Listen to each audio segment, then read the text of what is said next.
ayat yang keempat sampai 9. Ya, sekali lagi ulangan pasal yang ke-6 ayat 4 sampai 9. Mohon dibantu. Demikian bunyi firman Tuhan. Dengarlah hai Israel, Tuhan itu Allah kita, Tuhan itu Esa. Kasihlah Tuhan Allahmu dengan segenap hatimu dan dengan segenap jiwamu dan dengan segenap kekuatanmu. Apa yang kuperintahkan kepada umatmu hari ini haruslah kau perhatikan, haruslah kau mengajarnya berulang-ulang kepada anak-anakmu dan membicarakannya apabila kau duduk di rumah, apabila kau sedang dalam perjalanan, apabila kau kembali, dan apabila kau mau. Haruslah juga kau mengaitkannya sebagai tanda pada tanganmu, dan haruslah itu menjadi lambang budaya, dan haruslah kau menulisnya pada tiang pintu rumahmu dan pada pintu gerbang. Baik, terima kasih. Pada malam ini kita akan bicara bersama komunikasi dalam keluarga di era digital. Komunikasi dalam keluarga di era digital. Apa ya yang disebut era digital? Kata digital itu berasal dari kata digit bahasa Yunani yang artinya jari. Jadi zamannya zaman jari-jari. Makanya anak-anak itu kalau belajar sekarang tidak menulis begini saja, tapi mulai belajar komputer. Jadi jari-jarinya yang dimanfaatkan. Kalau kita kirim WA pakai jari-jari apa jari kaki ya Bapak Ibu? Pakai jari tangan ya. Jadi itulah yang dimaksud. Jadi situasinya kita kembali kepada jari.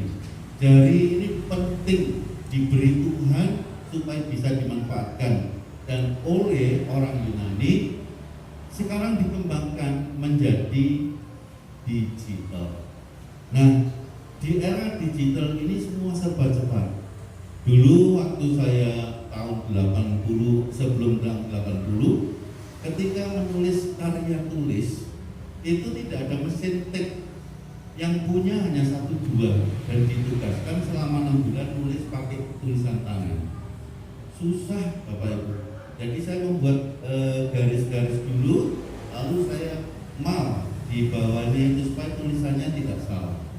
Dan itu dibuatnya nulis itu 120 halaman, cengeng ya saudaraku. Tapi banyak salahnya, banyak membuang kertas karena anak-anak nulis keliru, nggak bisa dicoret kan? Baik, ganti lagi yang baru.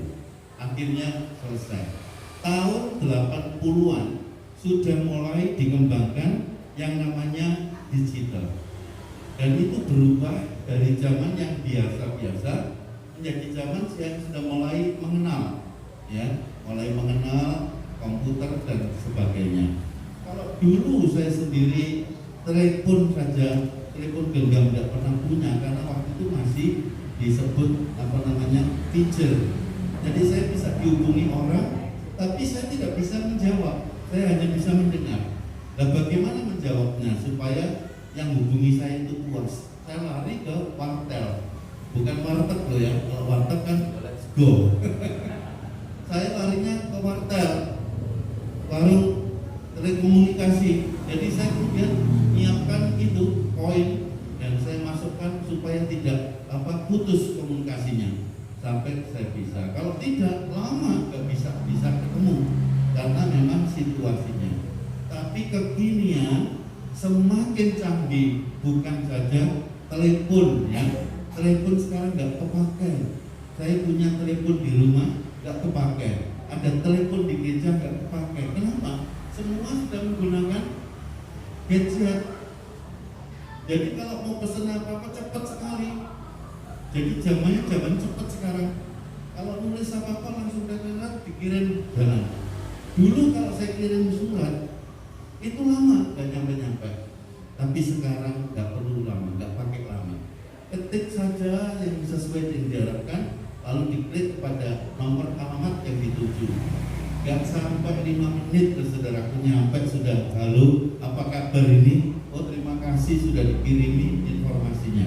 Nah, ini zaman digital, era digital. Ketika kita masuk di era digital, apa yang terjadi? Anak-anak sekarang sudah mulai menginformasikan, kayak tadi lagu-lagu gitu ya, sudah diinformasikan. Ini termasuk kaitannya dengan kegiatan di era digital.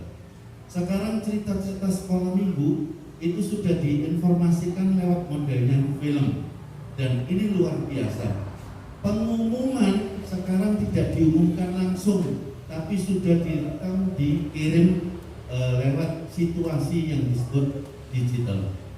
Lalu apalagi film-filmnya sekarang, kalau mau lihat film di layar lebar dulu, tapi sekarang enggak.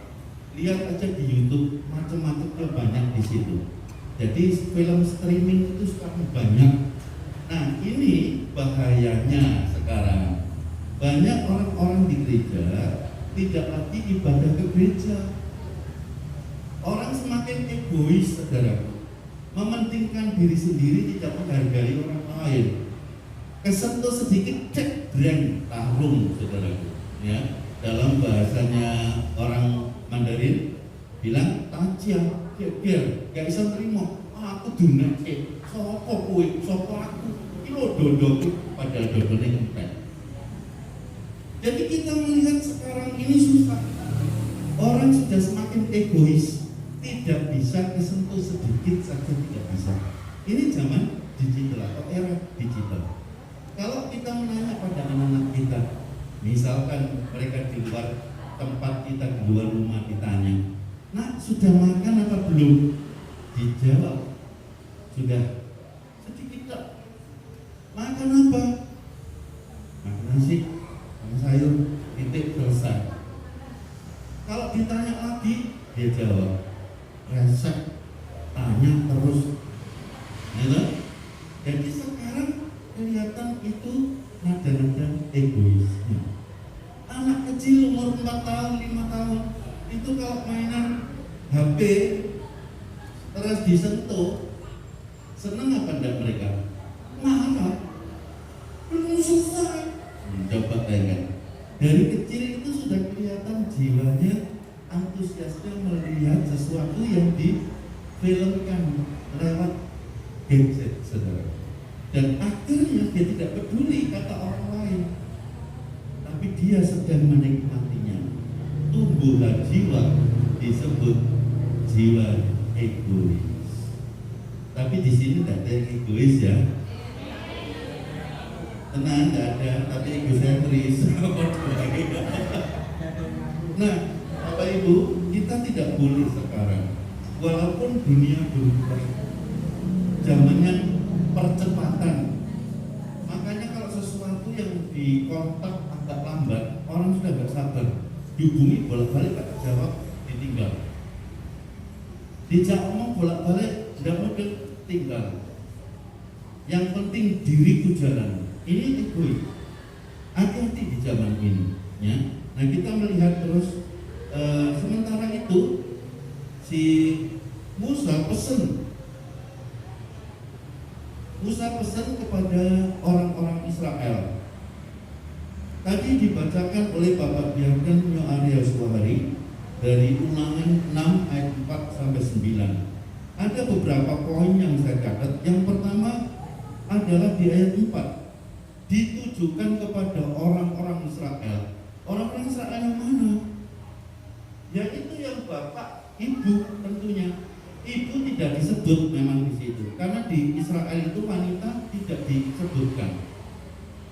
Ada suku Israel jumlahnya 12, sebenarnya itu 13. Karena anak Israel yang ke-13 itu perempuan, ya. Tapi tidak dituliskan dalam kesukuan, yang ditulis 12. Ini bukan berarti nggak terpakai loh, ibu-ibu. Nah, orang ibu-ibu tempat tidur ya kotor kabeh. Orang ibu kurang sing masak ya Bu Mata. Nah, kalau nggak ada ibu-ibu nggak menyediakan segala sesuatunya. Hidup ini gersang. Ibu-ibu dibutuhkan. Katakan ibu-ibu dibutuhkan. Yang setuju katakan amin. Tepuk tangan untuk ibu-ibu. Kita sekarang yang dominan di sini ibu-ibu. Tak hitung rian dulu 4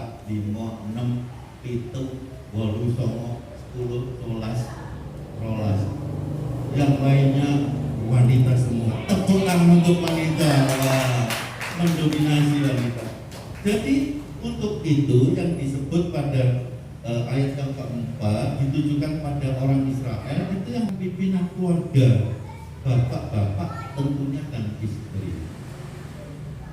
Ditujukan kepada mereka apa yang diharapkan, ada tugas firman yang diharapkan disampaikan oleh bapak-bapak dan ibu. Sebelum masuk ke Kanaan, Musa dipesan dengan kata-kata keras yang ditulis dengan kata sama, bukan siama tapi sama. Artinya ngomongnya kasar keras. Ini loh ya, ojo sampai lali, jiling-jiling firman Tuhan, jiling-jiling, jangan mengambil warisan dunia, tapi wariskan iman. Oh, coba saudara. Terus Musa pesan itu ditangkap oleh pimpinan yang lain. Nah, di situ yang dimaksudkan sama, kata-kata keras itu ditulis dalam kata kedua, yaitu kata Shema, S-Y-E-M-A. Apa Shema itu? Yaitu pengakuan iman. Jadi orang percaya harus punya pengakuan iman. Kalau pengakuan iman nggak setuju dengan karakter hidupnya, pola hidupnya, bukan pengakuan iman.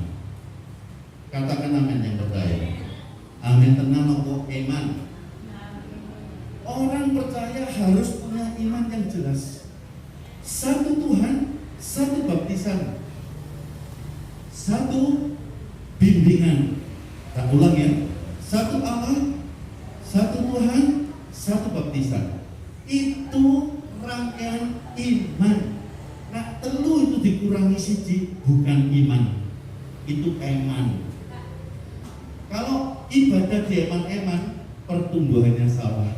Musa pesen, aku orang mewarisi apa-apa, tapi warisnya kepada anak cucumu, supaya mereka tetap beriman kepada Allah yang satu-satunya yang dikenal di dalam nama Yesus Kristus, dan mereka harus dibaptis dalam nama Allah Bapa, Allah Putra, Allah Kudus, nama di atas segala nama, yaitu nama daripada Tuhan Yesus Kristus.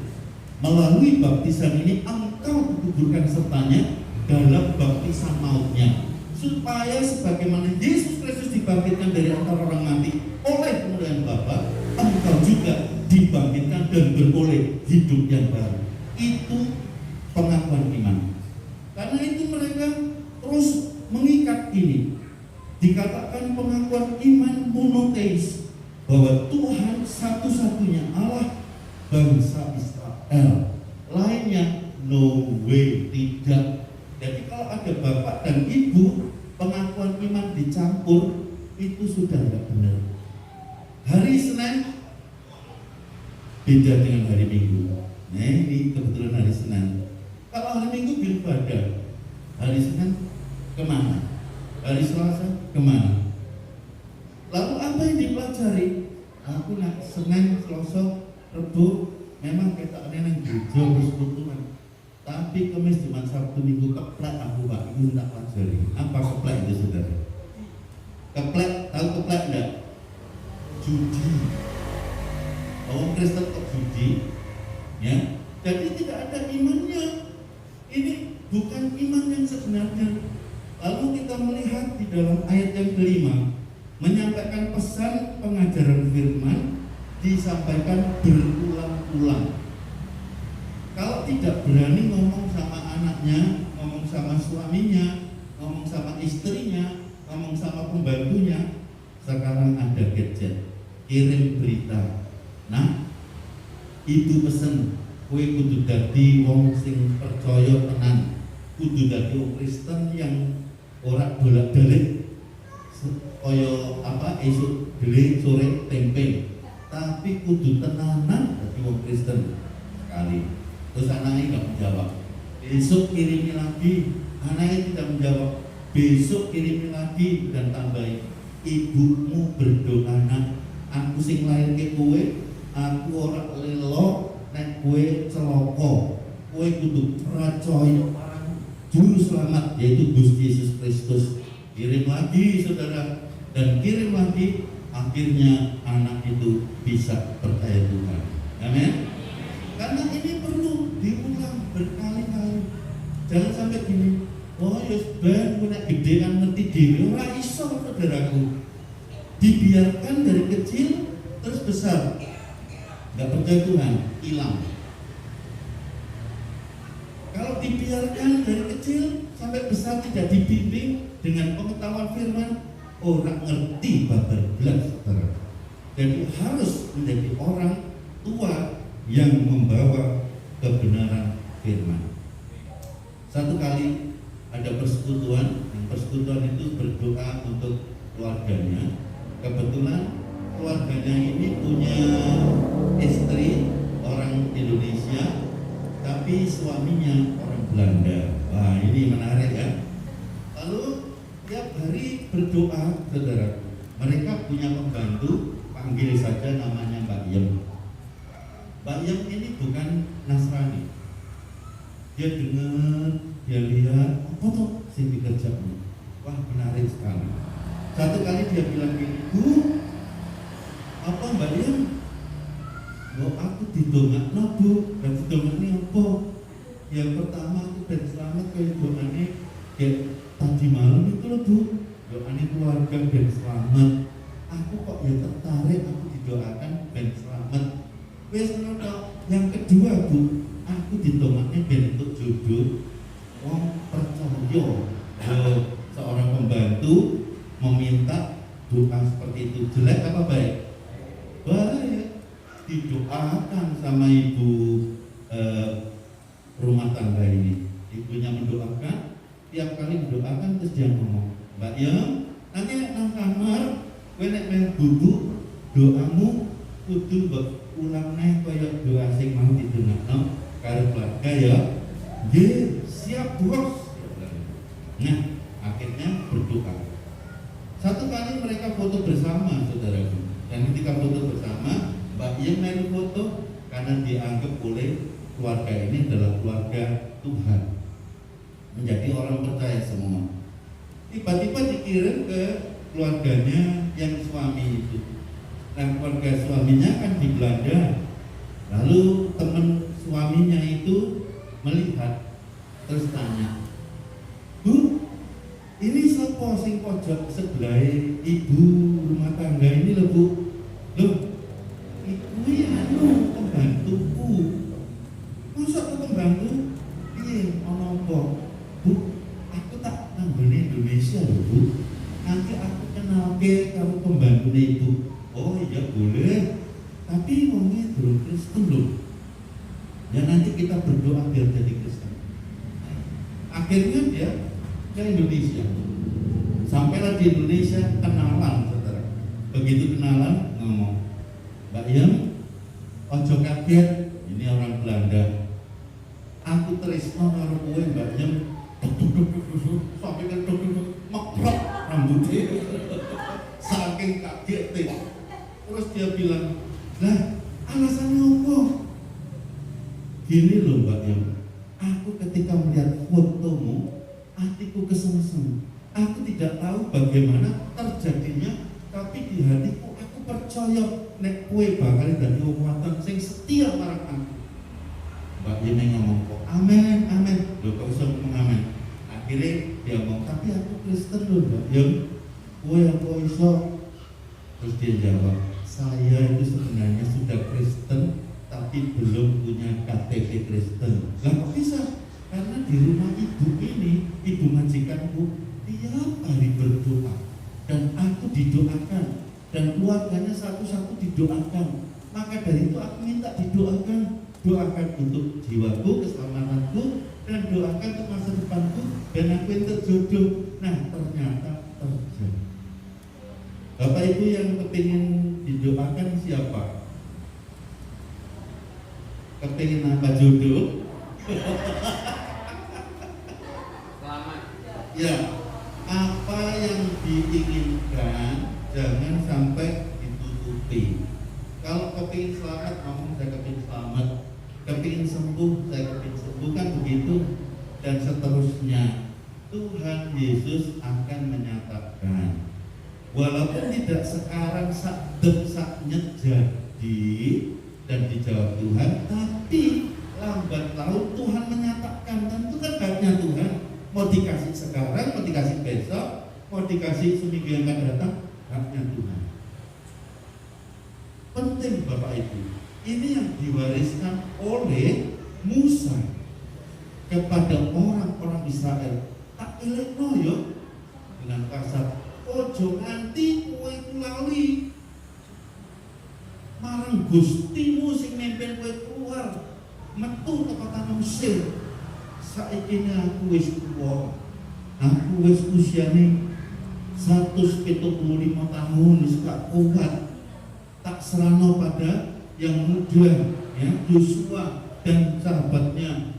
Biarlah kamu tetap jangan meninggalkan Tuhan. Jadi Bapak Ibu, senajan kita tidak punya duit oke, senajan kita tidak punya kekayaan yang melimpah, walaupun tidak punya rumah yang bagus, no problem. Asal kita tetap punya Yesus. Sebab rumah di sini itu sementara, tapi rumah di surga itu kekal dan abadi. Tuhan yang berjanji, aku rak bakal muaini kowe bebas teko masalah. Prahara tetep ono kata Tuhan. Tapi satu itu yang harus dipegang, biarlah iman tetap kuat. Ojo nanti owak geser. Tetap setia tubuh ngantos pungkasane. Nah, niku dicepeng kali jenengan. Orang duit seneng hati. Duit tambah seneng hati. Orang iso mangan enak seneng hati. Ono makan enak, wah haleluya. Kan begitu. Tapi kita ini kadang-kadang lupa. Harus diberkati Tuhan. Maui. Tadi kesaksiannya Bumimbar menarik sekali.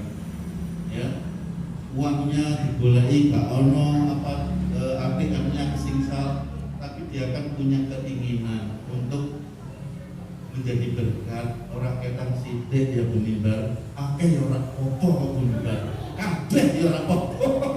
Nek ana berkat oke kabeh, pala puji Tuhan, diwenehi Tuhan berlipat kali ganda. Jadi jangan takut untuk memberi yang terbaik. Sekarang kita harus belajar memberi.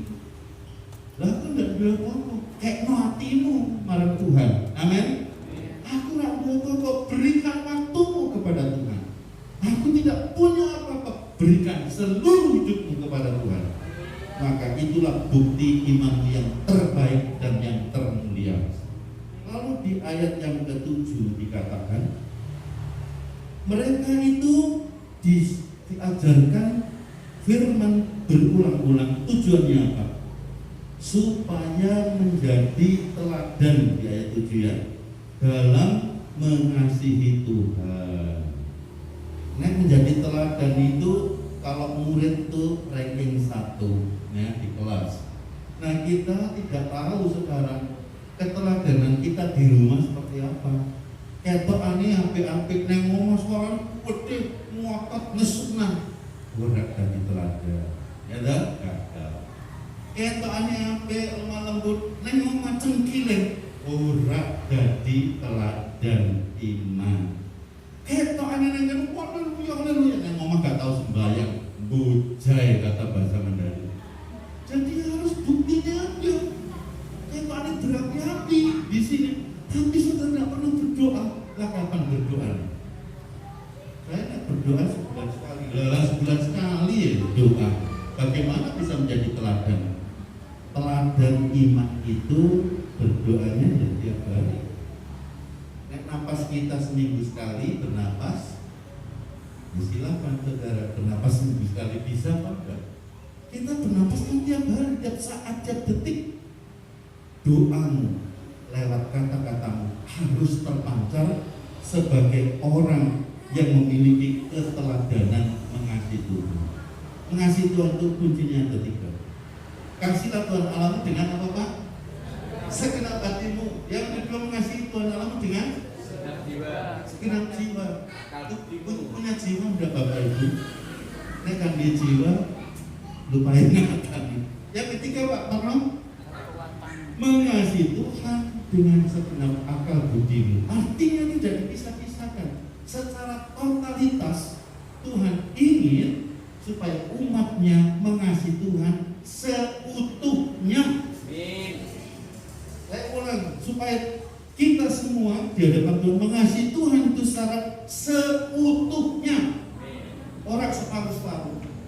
Senin, Selasa, Rabu aku eling Tuhan, Kamis, Jumat, Sabtu, Minggu lali, itu separuh. Terus ada orang yang berkata gini, anak gereja kok maksud ada benzino. Oh saudaraku, lah maunya apa? Lah kan Pak, minggunya kan masih banyak. Aku rak teko petang minggu kan ndak apa sih dua minggu-minggu nek liyane. Aku rak teko 10 minggu kan masih punya sekian minggu lainnya. Itu namanya tidak mengasihi Tuhan dengan seutuhnya. Jadi belum bisa disebut sebagai orang yang punya keteladanan cinta Tuhan. Karena kita sih gonggang-gonggang ibadahnya nggak full, nggak seutuhnya. Coba saudara pikirkan, kalau dalam hubungan persahabatan saja, hari ini tidak ngomong, terus sahabatnya tidak ngomong menang, baik. Saudara senang nggak punya sahabat begitu? Gemes, mantel. Apa menang dua anak tidak ngomong menang? Yo, penting. Gemes saudaraku. Wong dijawab orang masuk kok yo ngerti nyepelek ke wong tuane. Apatah lagi suami istri saudaraku, orang saling memperhatikan. Apa ndak gemes Tuhan? Karena itu kalau suaminya tidak ingat Tuhan, kudune istri sing eling Tuhan. Kalau istri ingat Tuhan, istri mendoakan suami, mendoakan anak, dan mengaktualisasikan imannya, saudaraku. Jangan main-main dengan kata iman. Rak pokok, yang penting aku minggu muncul, sing penting muncul tapi imanmu gosok, bukan kosong, gosok. Jadi kita tidak boleh sekarang spekulasi ibadah, harus yang tenanan. Makanya tadi diberikan contoh sing ora duwe surat baptis goleki nang omahe. Aku nang dia sing kebakar, kebanjiran. Mumpung durung dibutuhkan sama orang kampung, mumpung belum dibutuhkan sama yang lain, nek isih duwe pendeta, parani pendeta. Ya Pak Parno, parani pendeta iki lho rak surat baptis. Kalau pendetanya rak ngakoni, kami bersedia membantunya, itu solusi. Kalau pendetanya dhewe wis rak ngakoni, mbok ben dibaptis apa? Aku rak ngerti wong jamanku wong kuwi yo iki wong pendatang baru, wah enak disebut pendatang baru, ya. Padahal kita merasa wong Kristen lama, Kristen ini di Jakarta, nang di Semarang lagi 3 minggu ya. Coba bayangkan, punya surat baptis Bu? Ada apa hilang? Ada apa hilang? Bener ya, dicek dulu. Oh, kasih loh, coba. Kalau urusannya di Semarang, suratnya di Bekasi, susah ngurusnya. Harus segera diurus sekarang, jangan besok-besok. Ya, ini penting Bapak Ibu. Sekarang kematian juga dibutuhkan surat baptis. Ya, untuk surat pindah kependudukan dibutuhkan bukti otentiknya, supaya dibuatkan surat pernyataan bahwa oh ya dia wong Kristen. Kalau tidak ditulis apa agamanya? Kosong atau kalau ditulis di saya wong anaknya aja minta pernyataan ya, diusahakan, apalagi ibu suratnya di Bekasi, cabut tuh, ambil ya. Semangat katanya ibu tadi. Oh semangat, ibu minta semangat. Jadi siapa lagi yang tidak punya? Ingat baik-baik, ini bukan masalah promosi, tapi kami ingin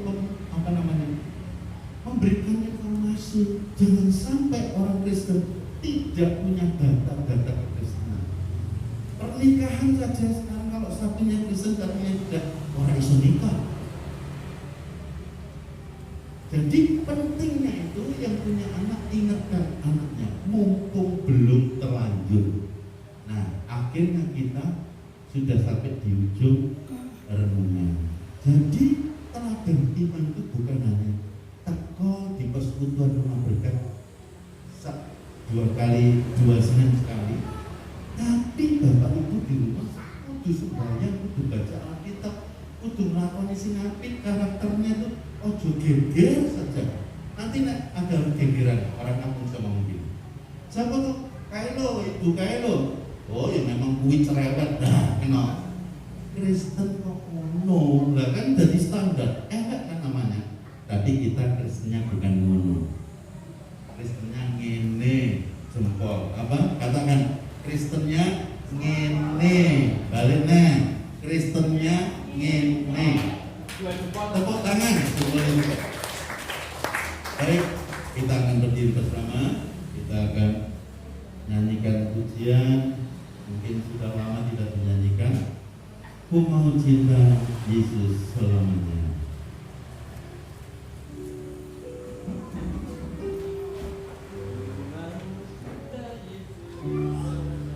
Ku mau cinta Yesus selamanya. Berdiri. Ku mau cinta Yesus selamanya. Meskipun badai silih berganti dalam hidupku, ku tetap cinta Yesus selamanya. Katakan ku mau cinta Yesus selamanya. Ku mau cinta Yesus selamanya. Meskipun badai silih berganti dalam hidupku, ku tetap cinta Yesus selamanya. Ya Bapa, ini aku anakmu, menyerahkan seluruh hidupku. Ya Bapa, ini aku anakmu, pakailah sesuai dengan rencanamu. Pakailah sesuai dengan rencanamu. Pakailah sesuai dengan rencanamu.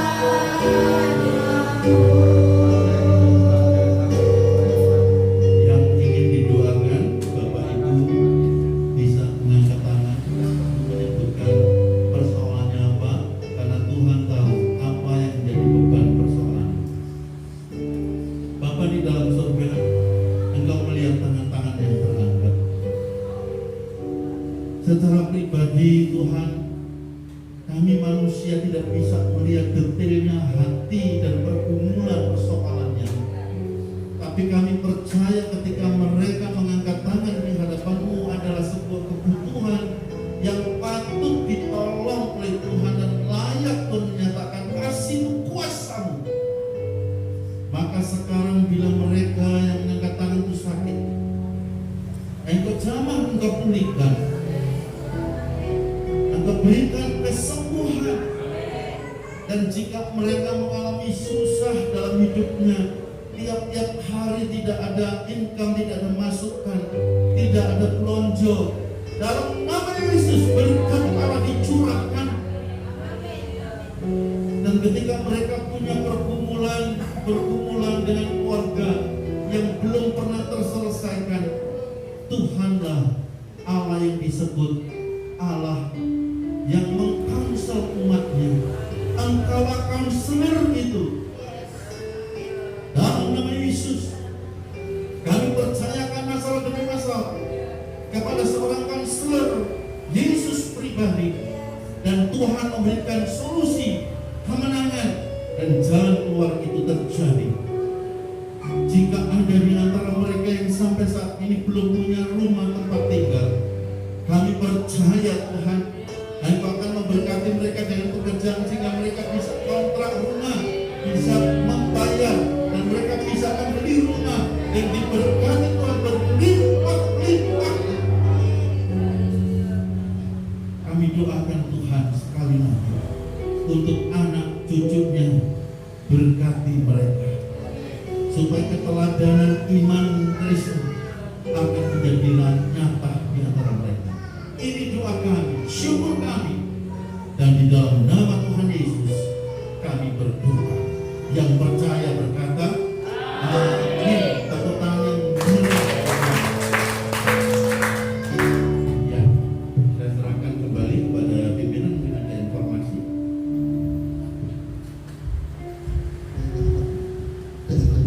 Terima kasih. Dan nanti sebelum kita menutup sama doa berkat, minta Pak Arya sama Pak Kim, saya ingin mengungkapkan dulu sedikit aja. Ya, sedikit. Jadi perlu saudara ketahui bahwa rumah berkat ini rumah berkat gereja saat ini ya. Rumah gereja, saya tuh nggak ingin jadi gereja. Saya juga nggak ingin jadi pendeta. Ini berita apa adanya. Sudah 5 tahun memang rumah berkat itu saya inginnya seperti ini. Saya tuh aliran Kristen Tuhan Yesus. Ya. Jadi saya juga nggak ABC itu enggak. Saya aliran Tuhan Yesus. Jadi nggak mungkin orang doakan dalam nama gereja baptis, dalam nama gereja juga. Selama itu doanya dalam nama Tuhan Yesus, ya itu bagi saya nggak masalah. Tapi karena memang kita ini butuh payung hukum, ya. Seperti yang dikatakan sama Pak Tim tadi, teman saya tuh ngomong sama saya berkali-kali, Pak Lukas jadi gereja saja. Karena gereja itu bisa membaptis, punya akte baptis, bisa punya legalitas itu, bisa menikahkan, bisa untuk kematian, akte kematian. Karena itu teman-teman saya dorong, ayo Pak Profesor Doni bisa ke Jemaati. Karena itu saya ini sedang koordinasi dengan sekumnya Sinode JKI, namanya Pak Adi Suyanto, sama koordinnya JKI namanya Pak Chandra. Ya, terus kami untuk mungkin kita akan bergabung ke Sinode JKI. Tapi sekali lagi saya katakan dulu, saya tuh aliran Tuhan Yesus, bukan aliran gereja Sinode A, B, C. Jadi kalau misalnya terus saya sudah punya gereja Pak, ya sudah di gerejanya. Jadi jangan sampai karena rumah berkat akhirnya jadi gereja misalnya gitu. Saya ini gerejanya apa? Gak boleh ke Pak Lukas, gak apa-apa, gak usah ke saya. Ya jadi jangan salah ya. Saya gak akan mengikat jemaat siapapun selama saudara ke Tuhan Yesus, entah itu di gereja A, B, C, D, E, F, G, saya gak masalah. Saya tuh gini, kalau orang kepahitan sama pendeta atau sama sesama pelayan, terus mereka dari gereja A pindah ke gereja B, saya nggak masalah. Saudara kalau benci sama saya, Mas Lukas omongannya aku pindah gereja, nggak apa-apa. Tapi kalau saudara nggak gereja dan nggak Tuhan itu tak cari. Tapi kalau saudara di gereja A, B, C, D, E, F, G, H, I, J, K, L, sampai Z, nggak apa-apa. Jangan sampai gereja dengan gereja gesekan hanya gara-gara jemaat. Kalau saya dengan Pak Parmo, dengan Pak Brot, jalan ya Pak. 3 orang jalan saja. Dan saya visinya cari yang terhilang. Visi saya gitu. Jadi setelah saudara terhilang, saudara ke gereja A, B, C, D, E, F, G, saya nggak apa-apa. Saya baik dengan Pak Ifran, GBI. Saya dulu baik dengan Pak San waktu di Rotiles. Sampai karena sahabat saya nggak masalah mau ke gereja ABC nggak apa-apa.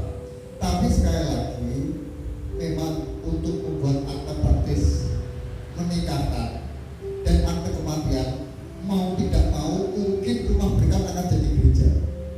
Hanya untuk payung hukum saja. Tapi setelah saudara di sini, terus saudara tetap ke gereja ABC nggak apa-apa.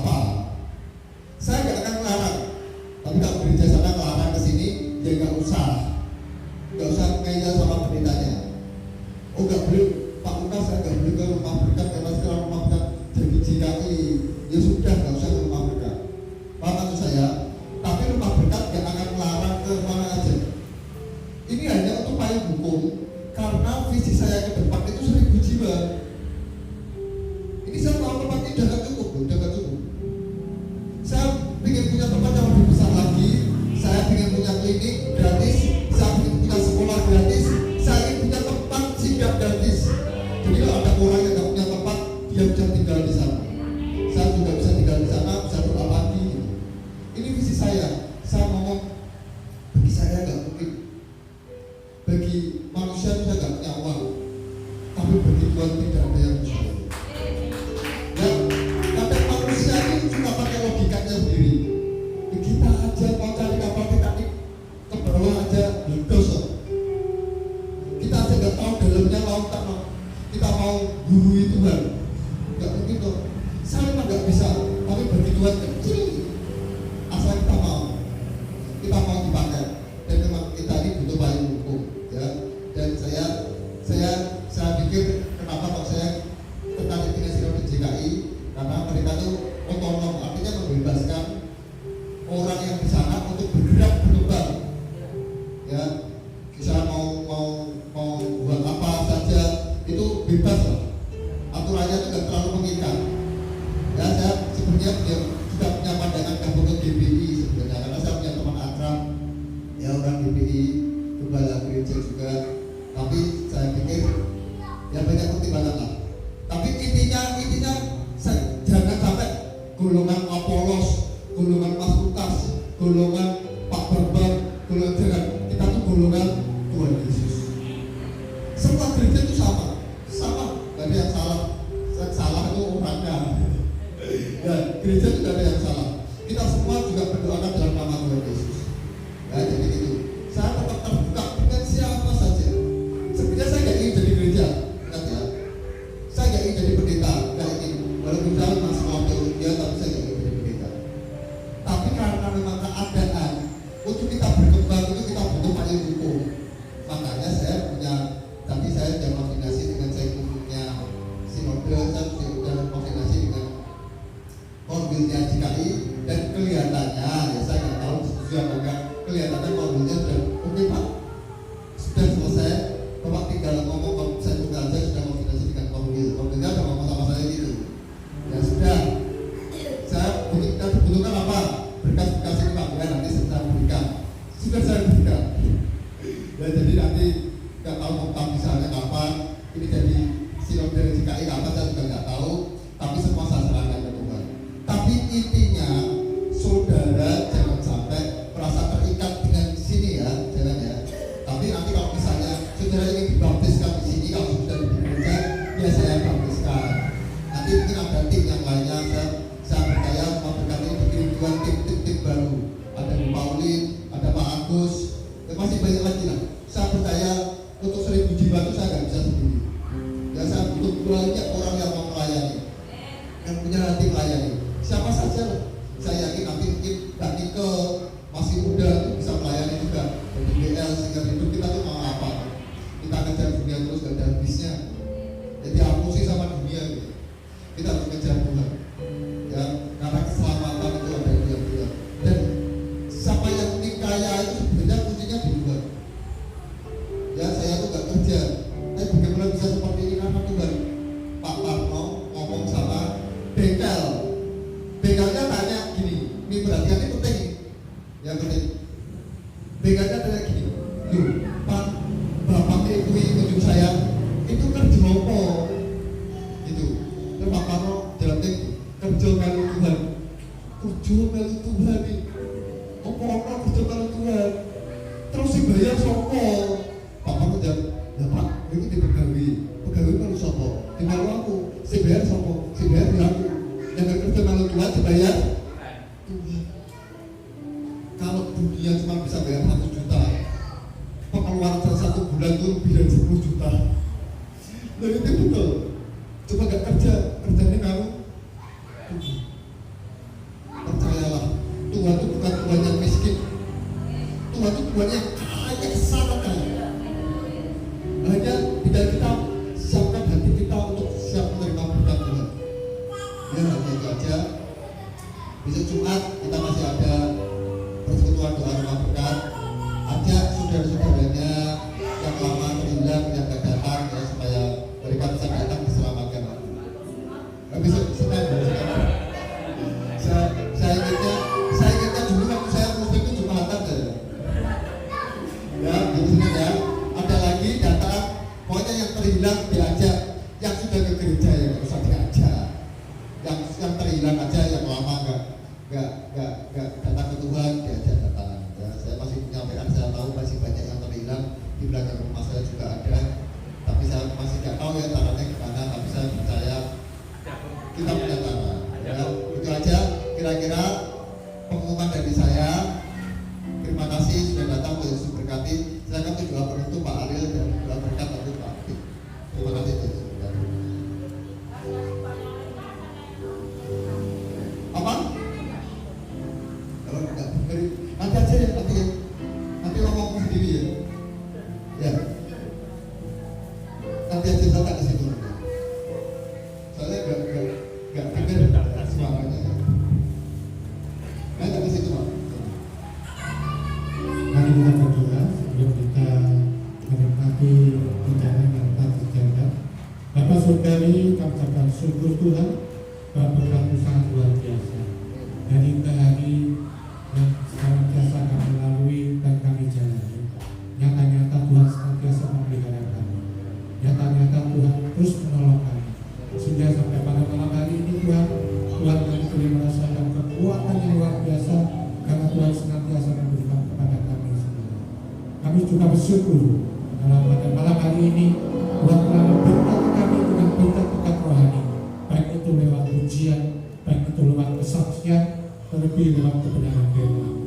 Sayangnya Tuhan, kami menikmati berkat secara jasmani, kiranya Kau sucikan makanan yang menjadi berkat dan luar biasa Tuhan, akan menjadi kekuatan bagi tubuh jasmani kami. Terima kasih ya Tuhan, dan setelah kami menikmati berkat, kami akan pulang ke rumah kami masing-masing. Bahkan tutup besertai kami sampai ke rumah dengan selamat. Dalam nama Tuhan Yesus kami berdoa. Nanti tutup.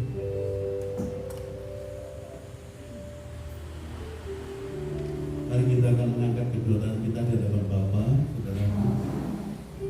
Maka sekarang saudaraku yang dikasihi Tuhan, pulanglah engkau ke rumah masing-masing, dan biarlah wajah Allah menyinarimu di siang dan malam, dan engkau boleh tampil bersinar dimanapun engkau berada.